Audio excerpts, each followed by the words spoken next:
Good morning everyone, Ian from DIY Home and Gardening. March the 15th at the allotment, and spring has kind of sprung, but it's certainly time to get some work done at, well, certainly on these beds. Question I frequently get asked is, what is the first job I should do on my allotment?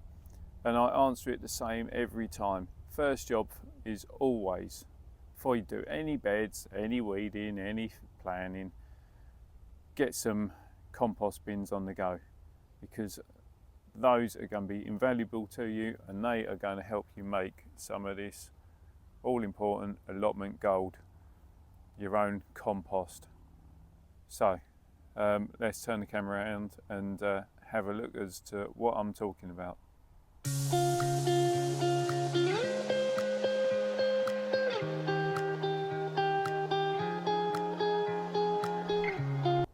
So I've just finished mulching over this bed.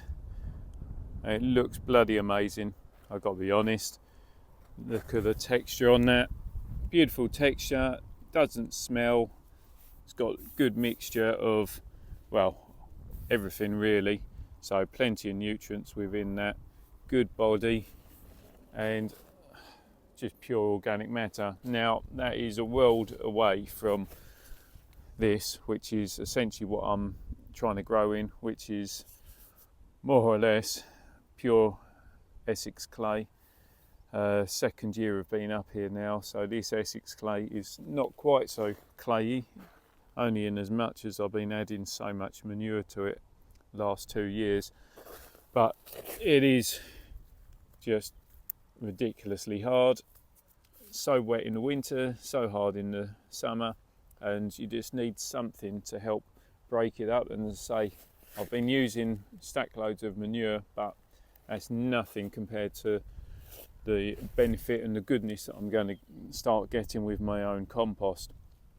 And it's a bit of a shame really, on my old plot the compost bins were working well, and now I've had to start all over, but you won't beat it. And the positives, well, there are no negatives.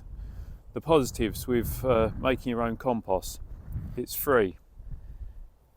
Yep, it literally costs you nothing, because it's coming off all your waste material. So any weeds or bits of twig or dead plant that you've got on your plot, you can stick them straight into your compost bin.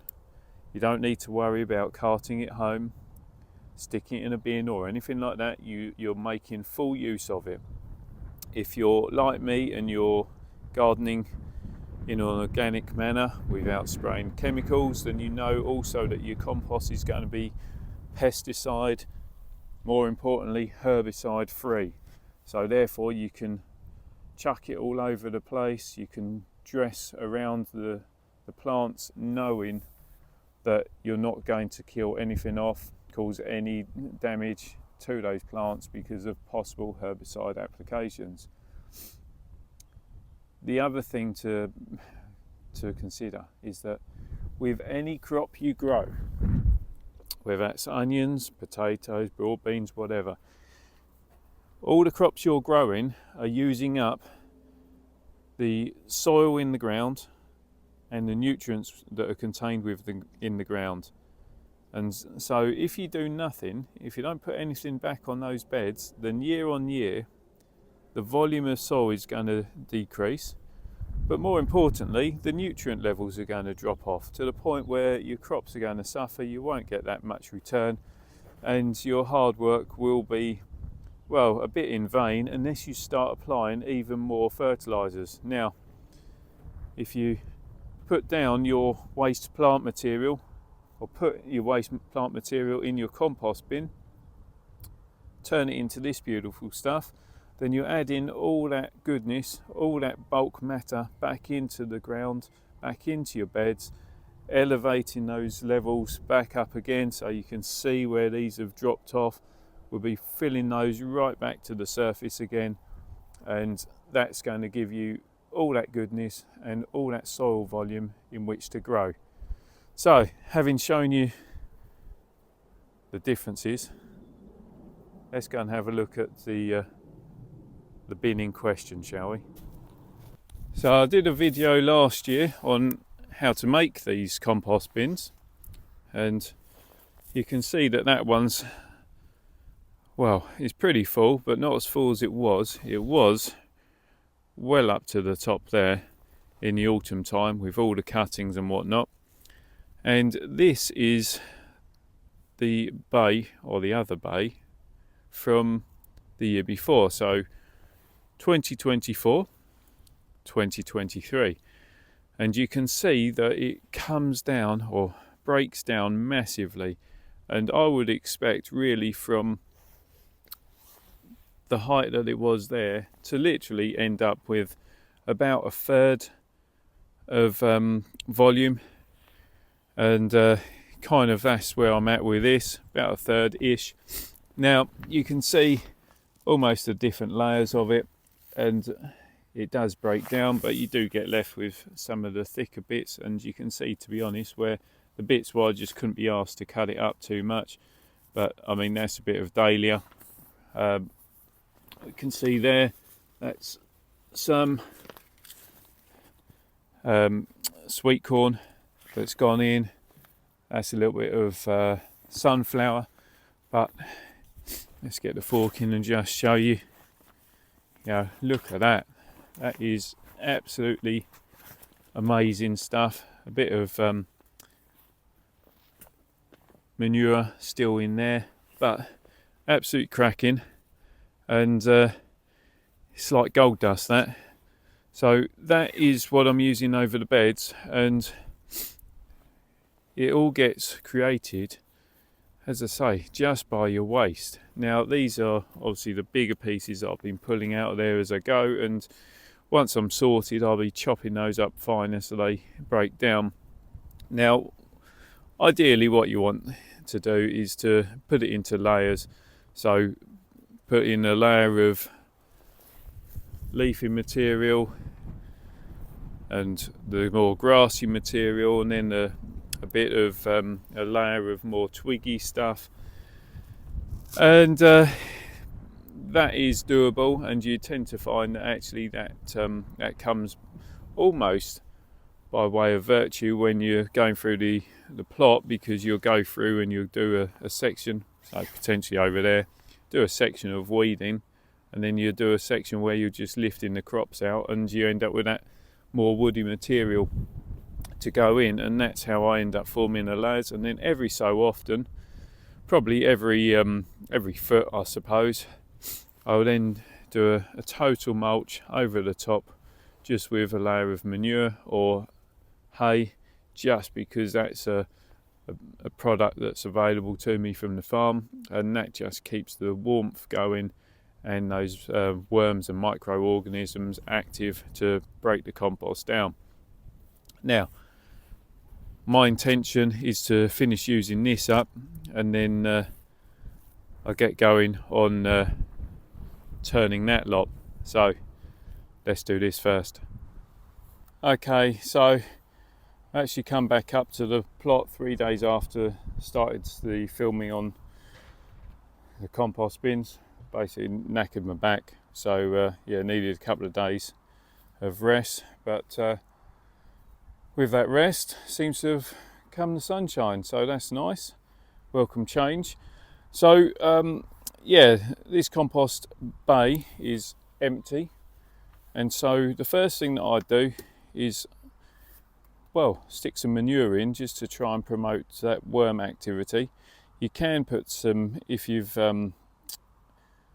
starting off fresh, then you can also put some cardboard down at the same time. That would just help to suppress those weeds for the next 3 to 6 months, kill off the weeds and allow you to then start stocking up with your cut material on top. So let's get this down.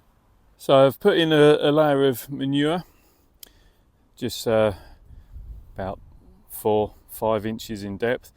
Now, good idea to wet this manure, and that's just going to encourage those worms to come up, going to think it's, yeah, a Christmas treat, wanting to get up out of the soil, investigate what fresh material is there for them to have a munch on.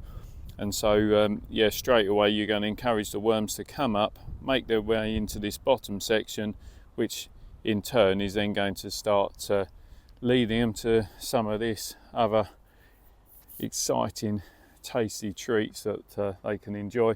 So we'll get some water on here. Once watered it down, put the door back on, because otherwise it's going to be a case of we'll end up filling it up and all the stuff will start spilling out onto the floor. So let's get a couple of cans worth of water on here.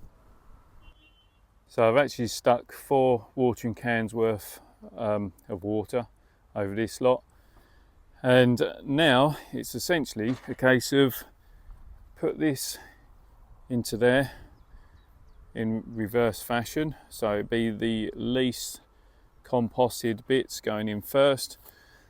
Where you're like me and got lazy towards the end of the season and left stuff like that, well, you're going to need to chop that finer. So secateurs or pruning saw, chop it up, nice manageable pieces that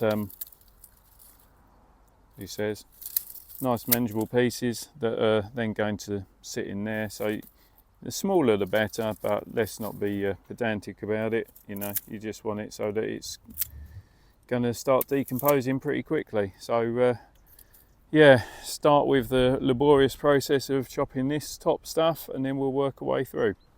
So okay, so that's all the thicker twiggy stuff gone into the bottom, and you can almost make them out, you know, like that's the kale stems, there's some chard there, sunflower, more sunflower, the artichoke bits.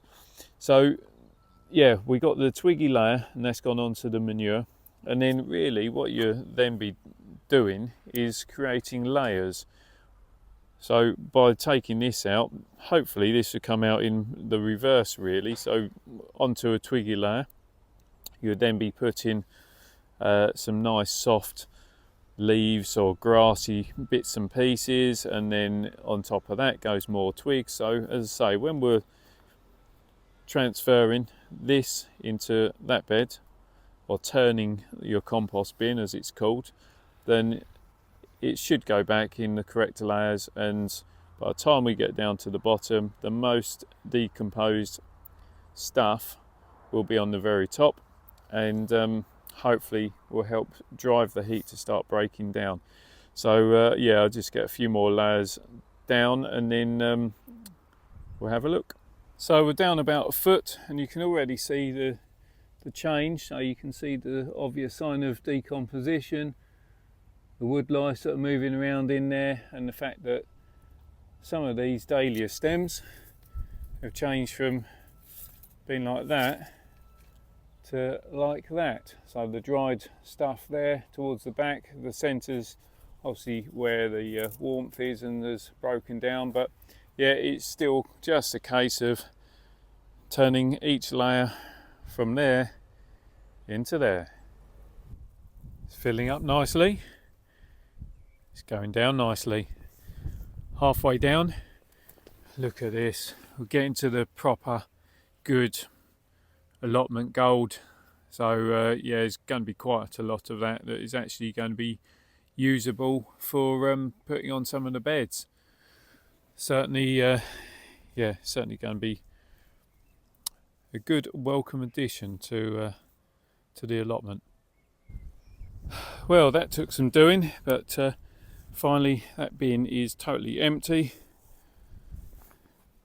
reworked into that other bin, so you can see that the most decomposed matter is now on the top, and that's going to heat up all the undecomposed fresher material that's below it, by way of, well, just the bacteria getting going, and also the weight and moisture that's on top.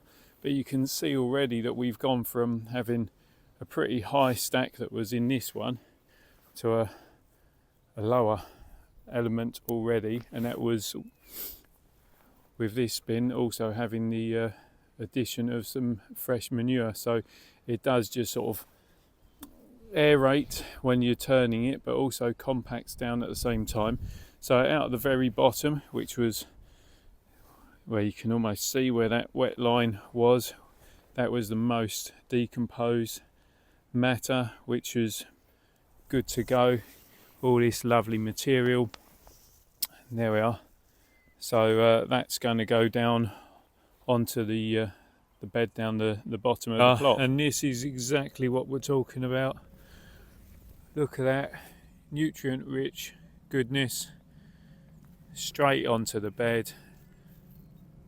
Got plenty of organisms within there, worms already in there.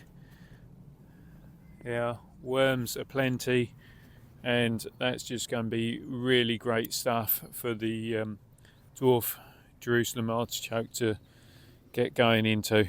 And that is the beauty of making your own compost. So that's it. Sun is going, light is fading, much like my back, to be fair. But compost bin emptied and turned, ready to make, well, more allotment gold. So yeah, vintage 2024-2025 batch on the go there, and that's going to be bloody good stuff to use come the end of this year. Yeah, back-breaking job, but well worth the while to make your own compost. So important. Saves, as I said before, saves money, saves resources, improves your soil no end, and will give you something that is far better than anything you can get out the shop. If you've got any questions on this subject, then please send those questions, messages to me. I'll always do my very best to answer them for you. If you've liked the video, then please subscribe to the channel. Don't forget to hit that reminder button so you don't miss out on future videos. Not all of them are as exciting as making your own compost. And I always say it, but it's so true, just enjoy yourself, have fun. Turning compost, not necessarily the most fun you can have, but when you're greeted with a sunset like the one behind me, what's not to like, really? So yeah, till next time, take care, bye for now.